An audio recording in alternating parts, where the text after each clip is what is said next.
we're a small country, but if we can help, we'll do it. And we actually tried. That was the journalist column, right? Murder capital of the world into the safest country in the Western Hemisphere. You know, if they saw.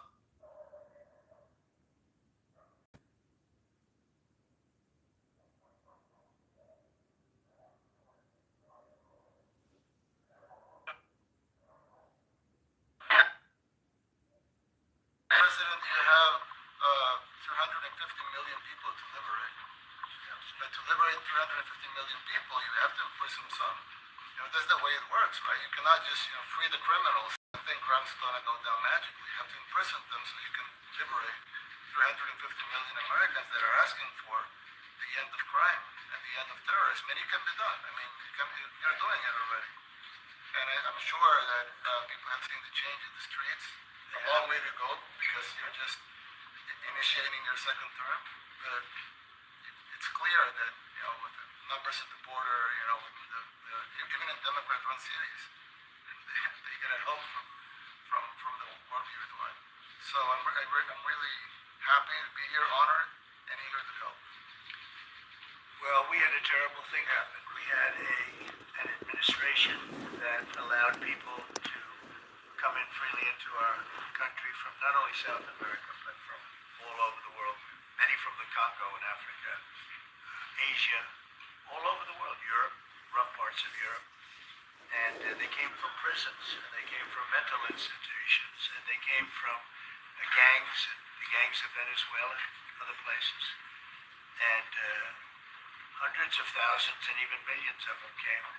21 million people altogether, but many of the people that came, just a tremendous percentage of them were criminals, in some cases violent criminals. We had 11,088 known murderers, half of them murdered more than one person.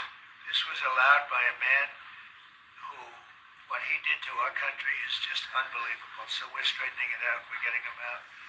But what they did and what that party did to our country, open borders, anybody could come in. As soon as I heard that, I said, every prison's going to be emptied out into our country.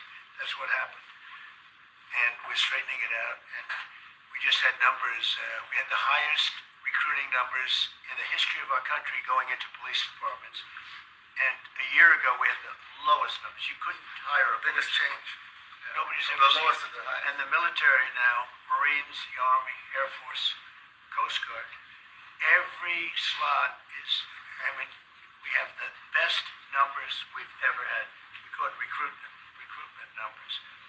And we've never had anything like it. We had records on every single level.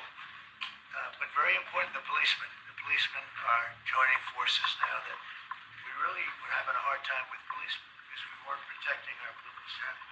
And we cherish our police. The police are great, and the firemen and everybody else. But we have the highest numbers that we've ever had, the most enthusiasm. Great enthusiasm on trade and other things. We're doing great. We're taking in billions and billions of dollars.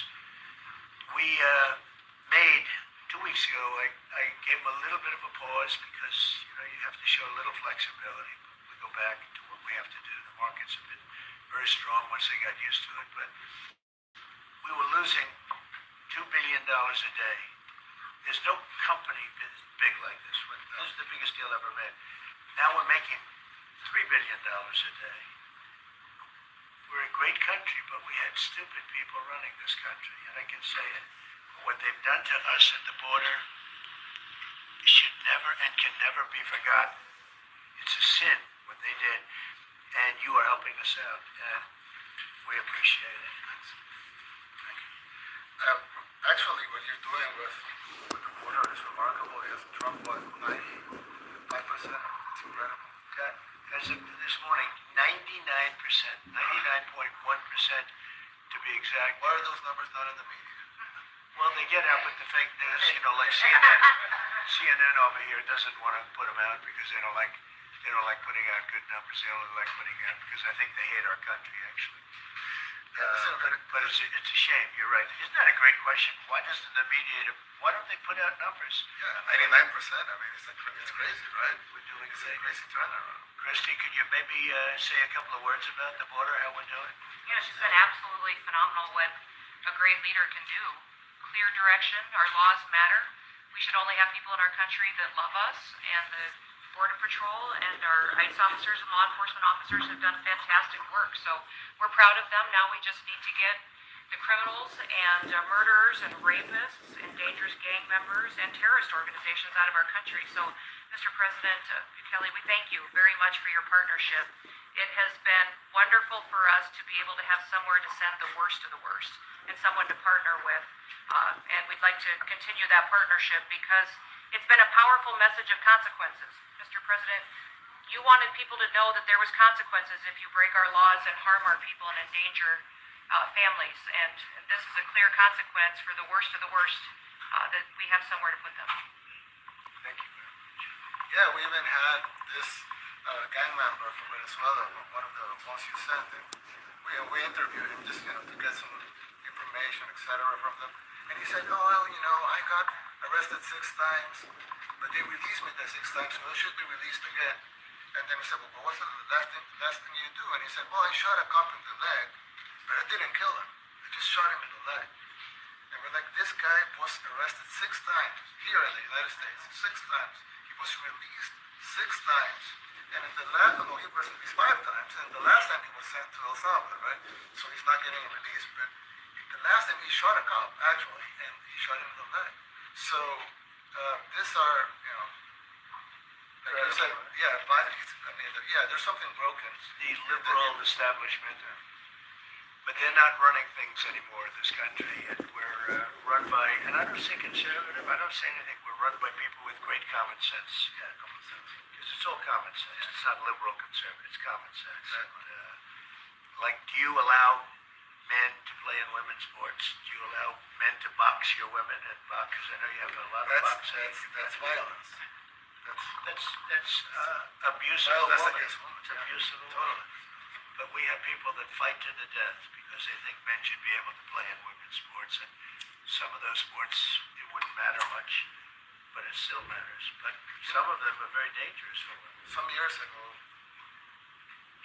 like I said, a decade ago or so, women's rights movements were pressuring so that we enacted specific laws to avoid men abusing women. And I think those laws were great because there were a lot of men abusing women. But now some of the same people are trying to backtrack on that and actually trying to make new laws allowing men to abuse women in sports. So actually that doesn't make sense. It doesn't make sense. They have weightlifting records, right? Yeah. A woman gets up, lifts weights, she's incredible. The guy gets up and beats her by 100 pounds. What are you going to do? A record that hadn't been broken in 18 years. They put on an ounce, quarter of an ounce, eighth of an ounce for 18 years. Now they have a guy come up, ping. The whole thing is crazy. But they continue to fight. And I don't like talking about it because I want to save it for just before the next election. I said, but people don't even talk about it because they'll change. And but I watched this morning. There was a congressman fighting to the death for men to play against women in sports. And you say to yourself, why? What are they doing? What are they doing? But your country's not too big in that. No, of course not. We're big in protecting women. Good. It's a very important form of protection, too. And as you can see, most of my cabinet are women, so... That's impressive. Yeah. That's why you're And running. they're not the eye hires or anything. They're just great at what they do. Right? That's right. This is very impressive. This is a first. We've had women, but we've never had 3 of them right here. That's 4 and 3 men. Look who we have. You guys feel a little bit mistreated? That's good. I like it. Well, we've been advanced. I've been very advanced in that regard, too. We have Pam, who's been so fantastic. Christy. And the most powerful woman they say in the world. She's rated. They're all afraid of her. Susie Wells. They say, oh, she's tough.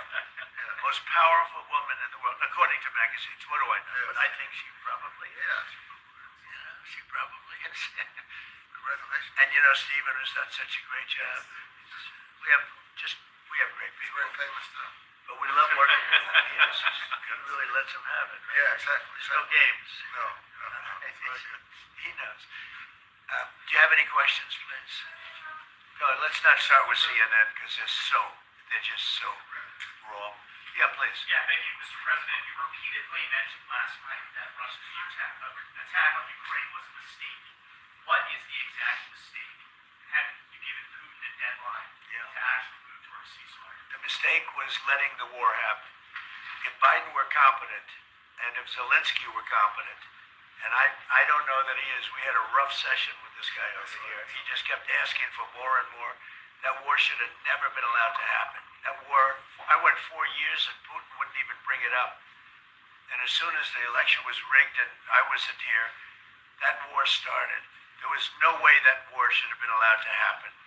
And Biden should have stopped it. And you take a look at Putin. I'm not saying anybody's an angel.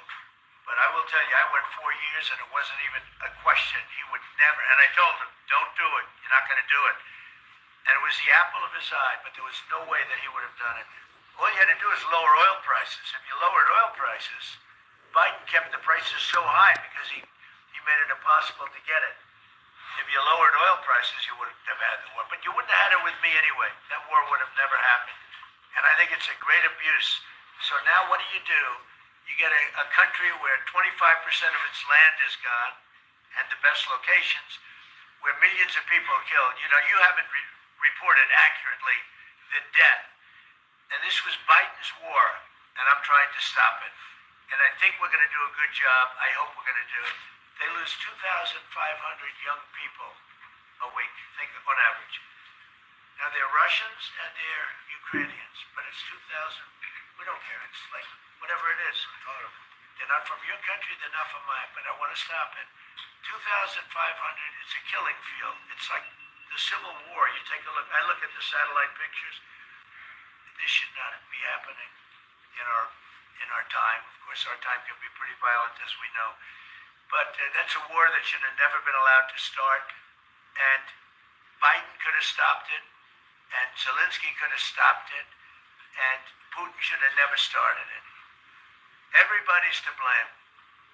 Have you spoken to President Zelensky, sir, about his offer to purchase more Patriot missile batteries? Oh, I don't know. He's always looking to purchase missiles. You know, he's against. Listen, when you start a war, you got to know that you can win the war, right? You don't start a war against somebody that's 20 times your size, and then hope that people give you some missiles. If we didn't give them what we gave, remember, I gave them javelins. That's how they won their first big battle with the tanks that got stuck in the mud, and they took them out with javelins. They have an expression that Obama at the time, Obama gave them sheets and Trump gave them javelins. But just something that should have never happened. It's a really shame. The towns are destroyed. Towns and cities are, largely destroyed. They have the spires, the beautiful spires that go up.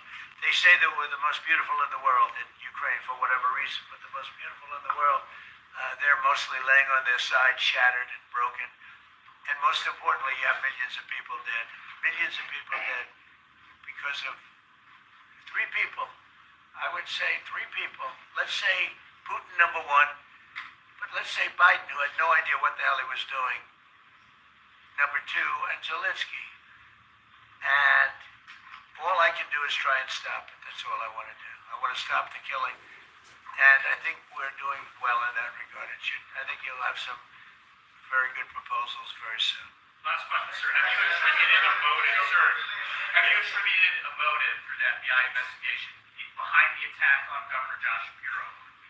No, I haven't, but the attacker was not a fan of Trump, I understand, just from what I read and from what I've been told.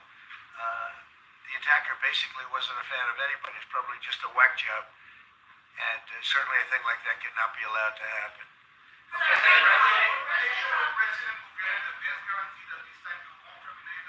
I have a great relationship with this man. I have the best relationship with him. We've known each other. I've known him since he was a very young man, as I said, very, very young. And I was impressed. I said, look at him. This guy is, in fact, you sort of look like a teenager.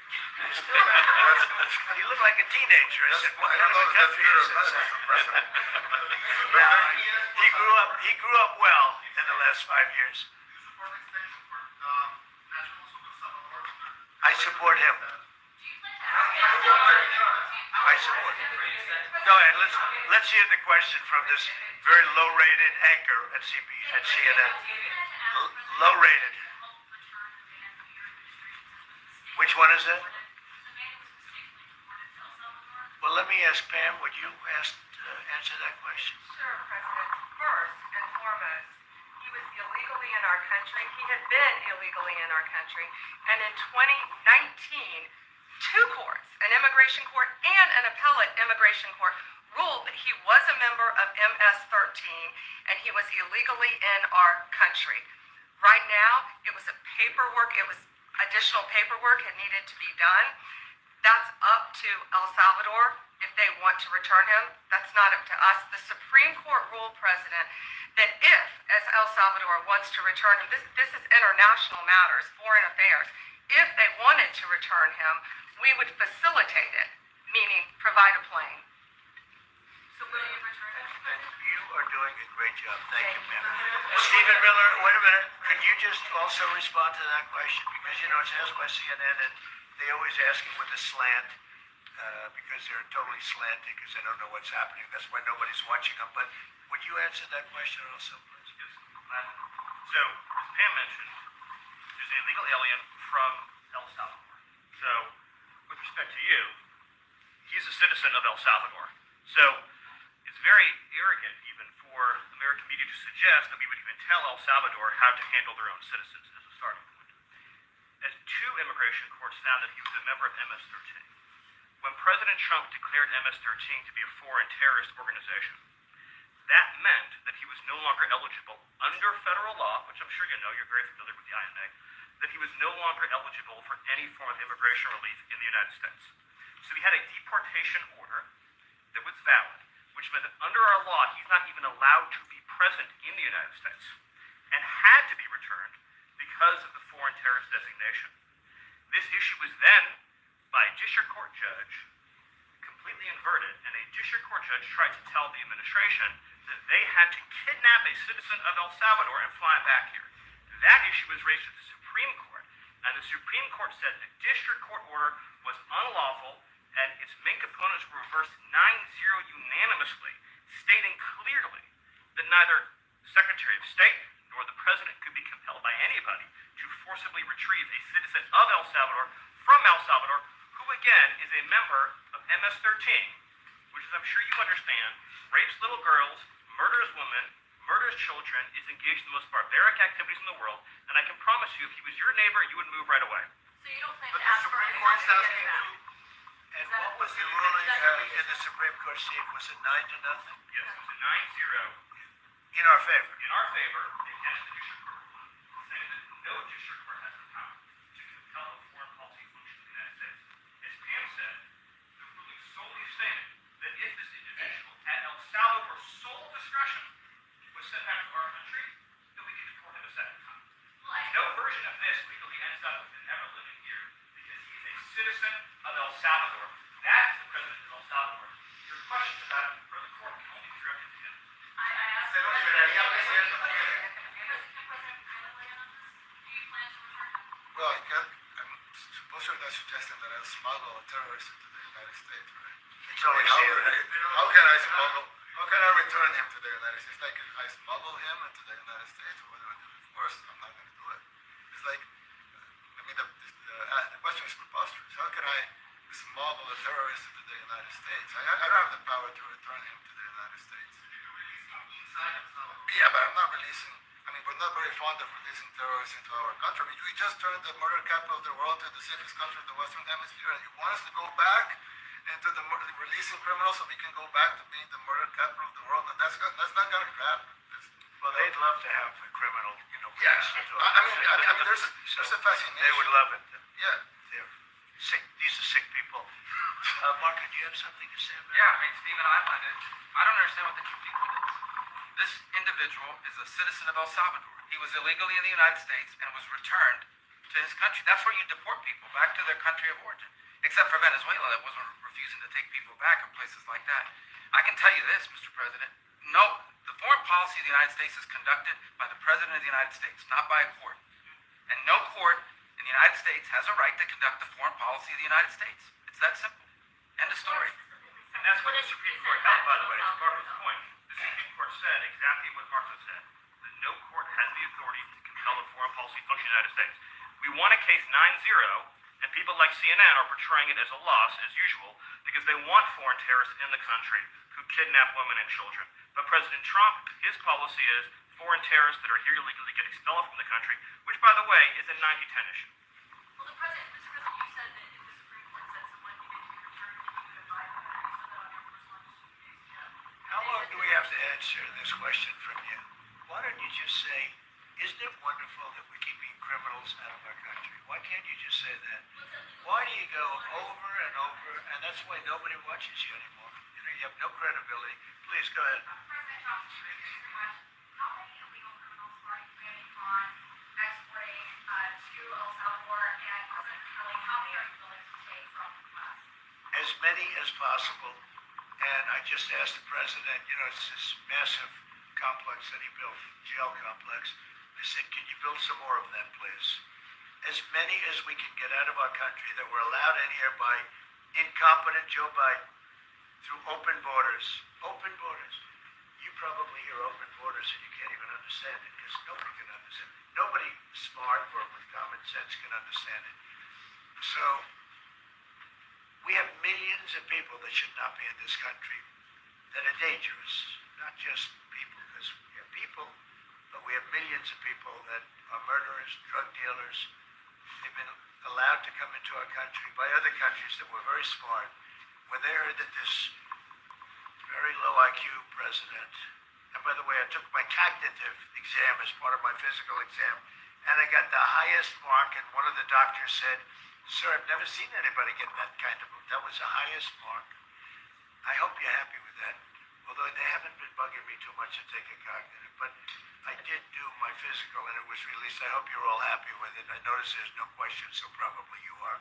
But the cognitive, they said to me, sir, would you like to take a cognitive test? I said, did Biden take one? No. Did anybody take one? No, not too many people took them. I said, what about Obama? Did he take one? No, he didn't take one either. I said, let me be the only one to take one. But I've actually taken them 3 times already. I like taking them because they're not too tough for me to take. But we had a great physical exam, so I know you're going to ask that. And the doctors who are total professionals, Walter Reed Medical Center, they're great, great people. And I visited a soldier that was badly wounded, incredible soldier, lost his leg. And spent a lot of time with him. I mean, great with his mother. And it was really a very great thing. They do a phenomenal job. I just want to say, Walter Reed, I was there for, 5-6 hours. You were there with me. But I took a full physical and it came out perfecto. So that's good. She got me for a little longer.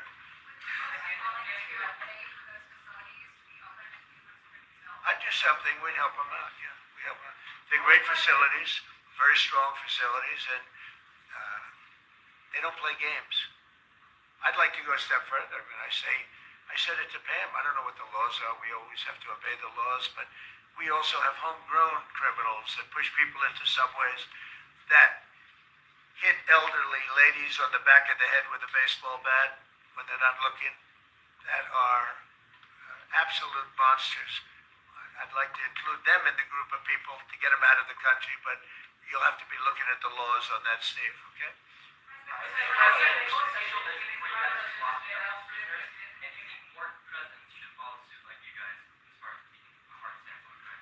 Well, I do. I think everybody has to. The president said it better than anybody. He said, you know, you have liberty and you have to have liberty, but to have liberty, not everybody is going to be good. And, you know, some are bad because they're sick. They're mentally deranged. They're bad. And you have to take them. If you're going to have a country, you're going to have to take those people out. And we've been doing that. But this was like an unforced error, they would call it, where we had people that may hate our country, or maybe they're just stupid people. I think they're probably stupid people more so. A lot of people said they did it for the vote. But I did better with Hispanic people than they did, because they always use Hispanic. I did better. You people love me. Yeah, so I saw my poll numbers in your country up through the roof, right? 91%. No, some people think they do it for the vote. But they don't have to do it for the vote. They cheat, they're professional cheaters. That's about the only thing they do well. So we just have had a great relationship, and it's become bigger because of a strange thing that happened. I came back. We had no war in Ukraine. We had no war we had no October 7th Middle East problem. We had nothing. We had no inflation. We didn't have the Afghanistan most embarrassing moment in the history of our country. The Afghanistan, not withdrawing, because I would have been, I had it all set to bring people out with dignity and pride. That was the worst, most embarrassing moment in the history of our country, Afghanistan. We didn't have any of that. You wouldn't have had the war with Russia, Ukraine. You wouldn't have had the Middle East problem because Iran was broke. They had no money because we had secondary sanctions on and lots of other sanctions. And now every single thing. Got a problem with Iran, but I'll solve that problem. That's almost an easy one. We got to solve a war that should have never started, Ukraine and Russia, and we'll get that solved. And we have to solve problems, and we already solved inflation. If you look at the numbers are incredible, actually. The stock market's up, and we're not letting other countries take advantage of this country like they have for the last 40 years. So thank you very much. You have a question, please?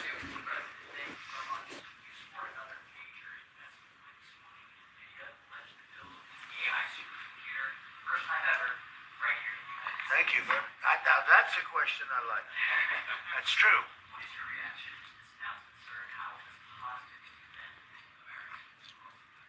Well, it's one of the biggest announcements you'll ever hear because NVIDIA, as you know, controls that almost the entire sector, which is one of the most important sectors in the world between chips, semiconductors, and everything else. And they're the biggest. And the other biggest we already have coming in and spending $300 billion, as you know, they announced 2 weeks ago. But NVIDIA is so highly respected. And this was an announcement that a lot of people, I knew it was going to happen, but not to the extent that it happened. It's big. And the reason they did it is because of the election on November 5th and because of a thing called tariffs, as I say, the most beautiful word in the dictionary. After love, God, relationship. The press actually hit me. I said, tariff is the most beautiful word in the dictionary. What about family, love, God? I got hit even on that. You understand? I said, okay. So now I say it's my 5th most favorite word because they get you on anything.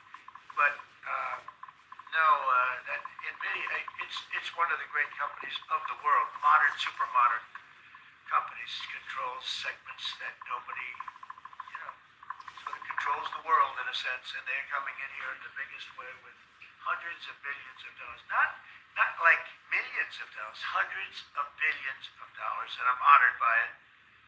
And I want to thank Jensen and all of the people that we deal with. They're great people, they're brilliant people.